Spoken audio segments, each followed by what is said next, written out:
xỉ mùi yếu lên nó sao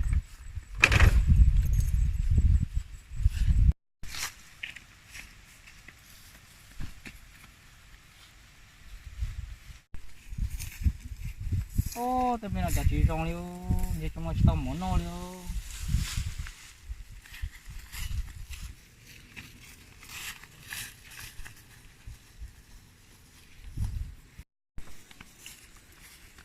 ô chẳng bờ chú hànhปืน đào xứ nè các xe món chỉ nè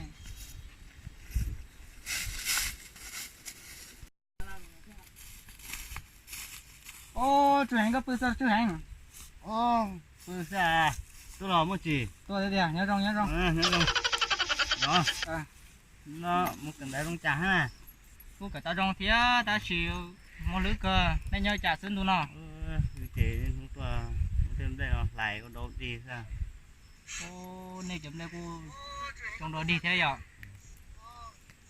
ô mà chú hàng và cái xe máy chỉ là chỉ bồi một cái lần xưa bây giờ chúng đã đến trà nè cái chỉ phải thế sát trời thì cũng chưa cho đám đun nó như thế phải nhớ hết đấy đây tao bây tao tháo lòi mà thả sát cái nó của tôi này cục tao nó xuống à cũng nọ thế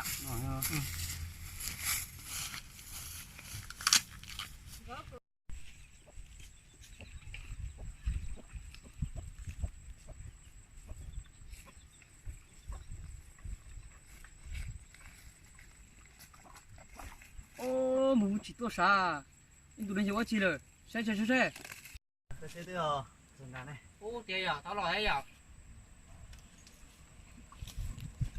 ô tôi nó chỉ tôi ca ô đến đâu cần ông trai thế nào trong trai thế nào đến lông nó đi nha đến lông gì thế nhá nó đi hết chưa này không đâu cười thế tôi chỉ tới tôi liền lại tôi được tên là thành bên nó còn có đơn nữ có tay giao xuống nè ha chưa chạy mà cũng nhớ sơn luôn nào ô tài nhớ sơn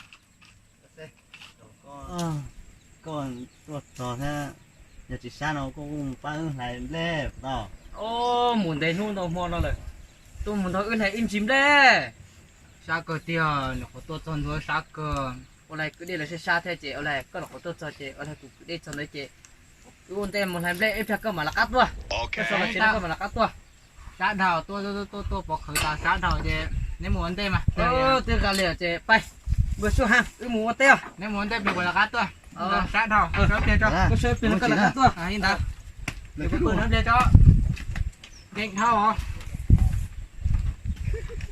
anh em một ta thì cứ chỉ hỏi rong hả cái nó lắc có lắc kia tôi ra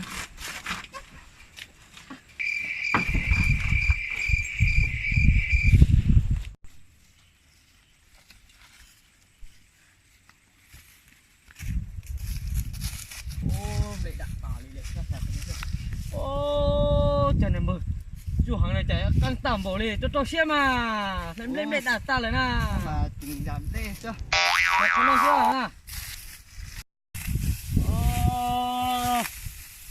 bữa chú hàng à mình bố một chỉ nó làm cái đàn đồng tư tôi nói làm bên nó tung đang phui thì thế thôi tôi nói làm bên tôi phui cho đang tốt sao nhá cho lên kia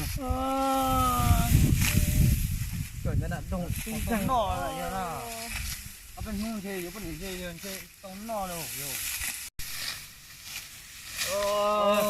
giờ các xe hả quân sai giờ em bơi một chỉ tua cái tua dầu nọ cái chỗ nằm mông na nó thành đàn đồng lư chúng nó giống nó phế châu nó tia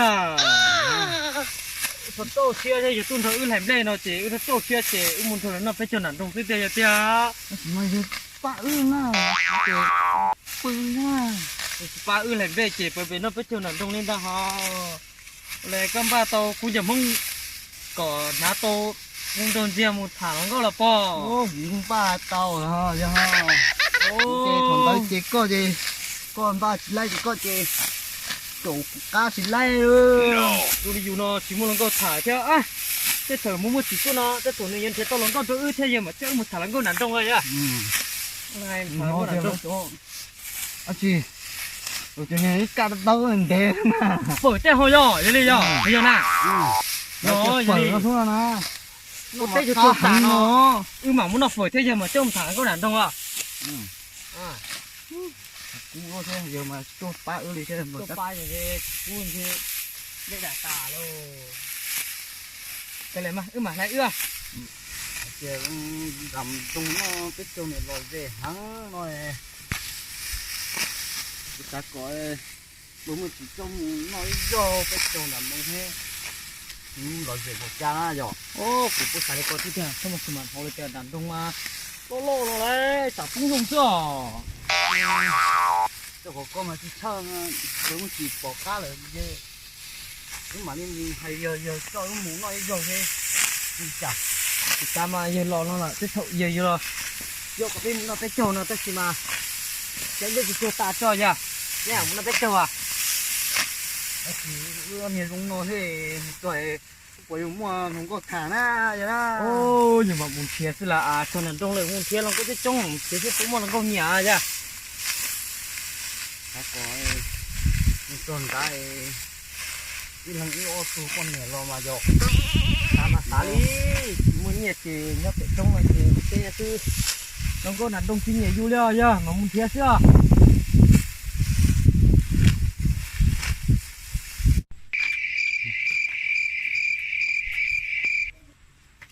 Ôi, chỉ nên có lê cờ tia. Chỉ bán cái này đây po, cái có tia. No.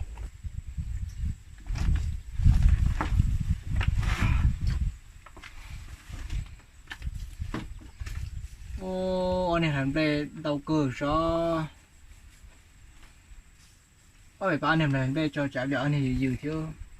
Tuy sao lại.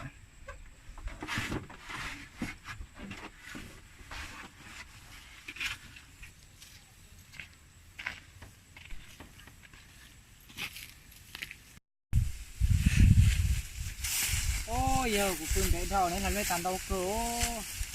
Ôi, nó khoảng này tao mới nghe thế à? Tôi chỉ phải làm đây à? cái cái lông lìa Chỉ là bự kia lên này à? rồi nó Tôi biết nó thả vô thế làm sao thả phải nằm rong á? Nó phải trâu từ ra. như nó vô gió Nó phải trâu thế này vậy đi à? Tôi đầu tiên nó này về chơi tôn thật không nó phải chơi nằm rong đấy, mà đấy. xa kìa đó không nó biết cho nó có bỏ cả cho nó mù mà Nó phải chơi nằm rong tia. Chị mù ra của tôi nói chị tắm em tôi giàu nếu muốn nó bé cháu tia. thế là bằng thế đó nhỉ rồi cho nên gì năng học hậu nó Năng hồ cậu yo.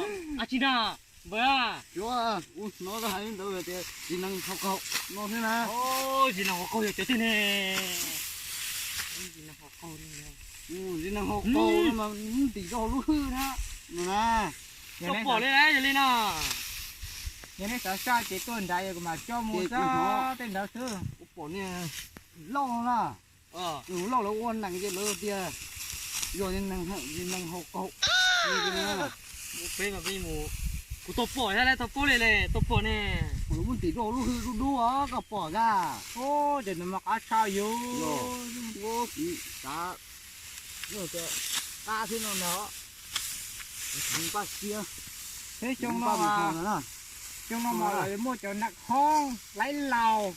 Mua tụi tao chưa lấy mò đấy tụi đó. Tụi này là có tao chia ra.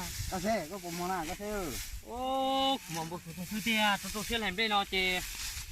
Mà xía mù chè, nhưng nó phải chơi nản rong thế, nó chả tao bỏ nản rong đi. có một con nào thì lỡ tiền có một cái cờ tán nó lại lỡ tiền nó mó nó hay đi chào nó Lo luôn nó mò mà những gì tua lo chè nó mò mà không kín nó lo luôn không kín nó à? Không kín nó luôn nó nè. Cho chúng nó. Lúa chè, lúa chè nhưng mà khác hả tia? Nó mò nó chè không kín nó à? nó phở nó nè Kín phở nó là đến nó phở nè. tiền phớt Kín phở nó.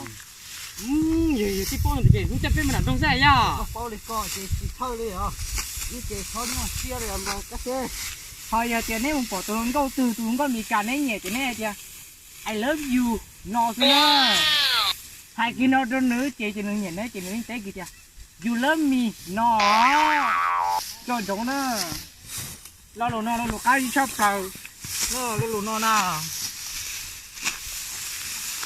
ทำมาผู้ทับทับป้อนตัวป้อนจั่วนะป้อน Okay. ตัวป้อนจั่วลอนโตเพวลูเซเยอะโอ้ถ้าผู้ชายโย่น้องเนาะนี่ที่อยู่โป้ใช่ตัวเชฟไปยังถังก็เลย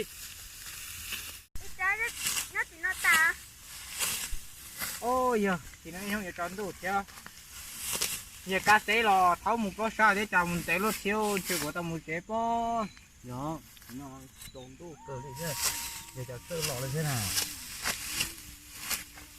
bây giờ chỉ nó ly cờ thế chị sao có một chế vậy ấy thì cho cá xe chế cài cho cá xe thì sẽ có một chế vậy đi thầu thế chị nào chị đi đây đi cụ phải á